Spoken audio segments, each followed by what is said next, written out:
भारत के विकास को सौर व पवन ऊर्जा जरूरी, मोदी साहब जी ने कहा है।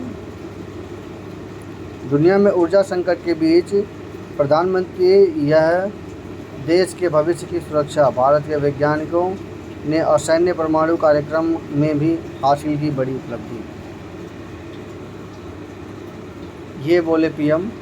यूरोपियन गर्ल्स मैथमेटिकल्स ओलंपियाड में हमारी बेटियों ने सबसे अहम अच्छा प्रदर्शन किया। मुझे टीम पर बहुत गर्व है। पहली बार बीटिंग रिट्रीट का संगीत वेव्स ओटीटी पर उपलब्ध कराया गया है। भविष्य में इसे अन्य प्लेटफार्मों पर भी उपलब्ध कराया जाएगा। ब्राज़ील में आयोजित अंतर्राष्ट्रीय चीज़ प्रतियोगिता में वो 2 भारतीय चीज़ ब्रांडों को प्रतिष्ठित पुरस्कार मिले हैं। ये बात बड़ी है।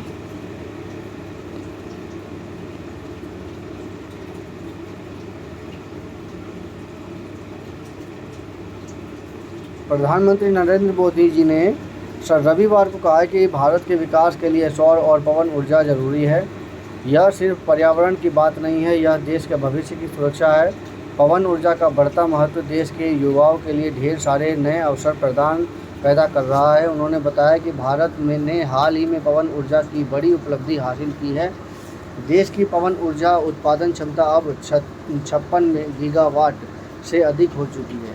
देखिए, मैं तो यही कहूँगा कि जो पवन ऊर्जा है, ये ज़्यादातर गांव देहात के एरियो में बहुत अच्छा सिस्टम हो सकता है ऊर्जा संचालन के लिए, और ख़ास करके आपके मोबाइल जैसे रिचार्ज के लिए, बल्ब, छोटे मोटे बल्ब जलाने के लिए, घरेलू उपकरण काम करने के लिए ये बहुत अच्छा साधन हो सकता है। तो ज़्यादा अच्छा रहे एक ऐसी किट सार्वजनिक रूप से पवन ऊर्जा से संबंधित एक ऐसी किट सार्वजनिक रूप से दुकानों तक, स्टॉल तक और छोटे मंडियों तक किसी भी तरह से अगर पहुंचाए, ताकि जनता किसी भी तरह से ऊर्जा की गुलाम ना बने।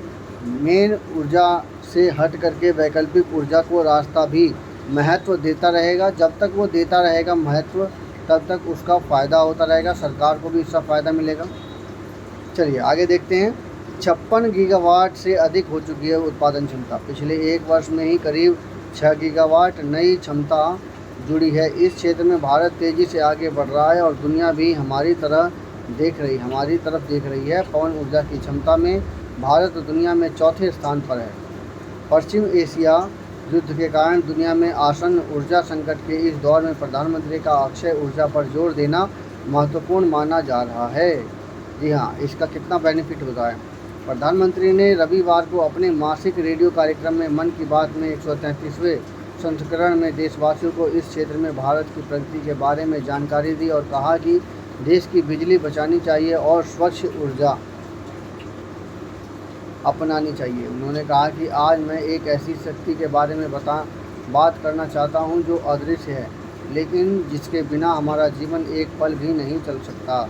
यह है हमारी पवन ऊर्जा। प्रधानमंत्री ने पवन ऊर्जा के क्षेत्र में उपलब्धि को केवल एक तकनीकी सफलता नहीं बल्कि राष्ट्र के सामूहिक इच्छा शक्ति और सतत भविष्य के प्रति उसकी प्रतिबद्धता का सशक्त प्रतीक बताया। कुछ ही दिन पहले हमारे परमाणु वैज्ञानिकों ने एक और बड़ी उपलब्धि में भारत का गौरव बढ़ाया है। तमिलनाडु के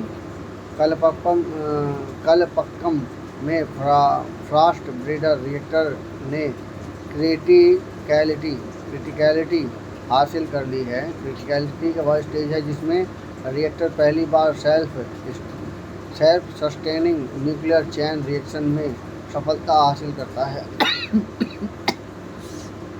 ब्रीडर रिएक्टर का महत्व समझाते हुए उन्होंने बताया कि यह एक ऐसा सिस्टम है जो ऊर्जा उत्पादन के साथ साथ भविष्य के लिए नया ईंधन भी खुद ही तैयार करता है। यह रिएक्टर पूरी तरह से स्वदेशी तकनीकी से बनाया गया है और यह हमारे विकसित भारत के संकल्प को नई ऊर्जा प्रदान करेगा। प्रधानमंत्री देश के परमाणु कार्यक्रम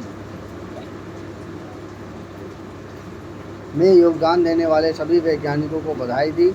जनगणना सिर्फ सरकारी काम नहीं, हम सबकी जिम्मेदारी। संसद में विशेष सत्र में विपक्षी दलों ने जनगणना 2027 को लेकर सरकार की मंशा पर सवाल खड़े करने की कोशिश की। प्रधानमंत्री ने मन की बात के जरिए देशवासियों को बताया कि प्रक्रिया चल रही है और सरकार इसके प्रति गंभीर है। उन्होंने कहा कि जनगणना सिर्फ सरकारी काम नहीं है, यह हम सबकी जिम्मेदारी है। हम सब मिलकर प्रक्रिया में भाग लें, जनगणना 2027 को सफल बनाएं। प्रधानमंत्री ने कहा कि देश में बहुत अहम जनगणना का अभियान चल रहा है, जिसके बारे में हर भारतीय को जानकारी देनी होनी जरूरी है। यह दुनिया की सबसे बड़ी जनगणना है। जो साथी पहले इस तरह की प्रक्रिया से गुजर चुके हैं, उनके इस बात का अनुभव अलग होने वाला है। जनगणना 2027 को डिजिटल बनाया गया है। घर घर जाने वाले कर्मचारियों के पास मोबाइल ऐप है, वे आपसे बात करके उसी में जानकारी दर्ज करेंगे। इस बार जनगणना में जनता की भागीदारी भी आसान बनाई गई है। आप खुद भी अपनी जानकारी दर्ज कर सकते हैं। चलिए देखिए, मैं तो आपको यही बताऊं कि हमारे देश में जो आत्मनिर्भरता वाली बात है ना, तो ऊर्जा एक बहुत महत्वपूर्ण रोल अदा करता है। तो इसमें सौर ऊर्जा और पवन ऊर्जा को इस प्रकार से बनाया जाए ताकि जो बैटरी का जो महत्व है वो ले ले। और इसका कारण है कि अगर जिस प्रकार से बैटरी अपना महत्व बनाती है, और बैटरी का संबंध सीधा चीन से है, क्योंकि लिथियम और बाकी सभी चीज़ कहीं ना कहीं से वो चाइना से जुड़ जाते हैं, जिसकी वजह से अप्रत्यक्ष या प्रत्यक्ष रूप से चाइना ही उसका सारा का सारा दामोदार ले जाता है। और ऐसी स्थिति में भारत को चाहिए कि ऐसे पवन ऊर्जा स्रोत और सौर ऊर्जा स्रोत बनाए, जिससे कि जैसे कि बाइक हो गया, बैटरी हो गया, या जो चलित वाहन हुए, कोई भी चलित वाहन हुए, उसको सपोर्ट मिल जाए। अगर वो उसमें सपोर्ट मिल जाए और वो सफल हो गया, तो ये समझ लीजिए कि देश और उसको मार्केट तक पहुंचाया जाए, उस ऑब्जेक्ट को मार्केट तक पहुंचा दिया जाए, तो ये सभी विकास बिल्कुल आसानी से संभव हो सकता है। और उसमें सौर ऊर्जा और पवन ऊर्जा का बहुत बड़ा योगदान हो सकता है। जैसे मान लीजिए एक साइकिल ही है, या एक बाइक हो, या स्कूटी हो, उसके ऊपर एक छतरी डाल दी जाए जो कि सौर पैनल की हो, तो इससे सौर ऊर्जा से बिजली बना करके बैटरी का एक विकल्प ढूंढ सकते हैं। उस बैटरी के विकल्प से काफ़ी अच्छी ऊर्जा निकल सकती है, और उस बैटरी के विकल्प से हम अप्रत्यक्ष रूप से, मतलब हम एक तरह के गुलाम, या कह रहे हैं आर्थिक रूप से गुलाम जो चाइना के ऊपर हुए हैं, वो उससे हम बच सकते हैं। पवन ऊर्जा की बात करें तो स्थायी तौर पर, जैसे कि छोटा बल्ब जलाना हुआ, उस प्रकार का एक किट बनाई जाए, तो जो कि पवन ऊर्जा से ले करके घर के अंदर बल्ब जला सके, पवन ऊर्जा के सोर्सेज से कई तरह के छोटे मोटे काम कर सकें। अगर इस प्रकार के सोर्सेज बना दिए जाएं, तो उससे कोई भी, और उसको जो है मार्केट में उतार दिया जाए, और इस प्रकार से उतारा जाए कि उसकी कीमत कम हो। अगर वो उसकी कीमत कम हो गई, तो उससे काफ़ी ज़्यादा बेनिफिट हो सकता है। अभी विंड एनर्जी के ऊपर जो प्रोजेक्ट आए हैं, वो भी अगर बिल्कुल कम रेट का कहा जाए तो भी वही 16-17 हज़ार रुपये के हैं। अब आप सोचिए कि 16-17 हज़ार रुपये दे करके और एक छोटी सी ऊर्जा प्राप्त करेगा कोई आदमी, तो उसे क्यों लेगा? प्रश्न ये है। तो उसके लिए ज़रूरी है कि उसका कोई ना कोई वैकल्पिक समाधान ढूंढा जाए, और उसे बिल्कुल सस्ता, बिल्कुल कम, और ज़्यादा से ज़्यादा लोग उसको मतलब पवन ऊर्जा यानी विंड एनर्जी के उपयोग को लेते हुए गांव के लोग और शहर के लोग उसका उपयोग ठीक ठाक से कर सकें। महत्व इस बात का है। मेरी ये समीक्षा कैसी लगी, कृपया कमेंट कीजिए, चैनल को सब्सक्राइब कीजिए। धन्यवाद।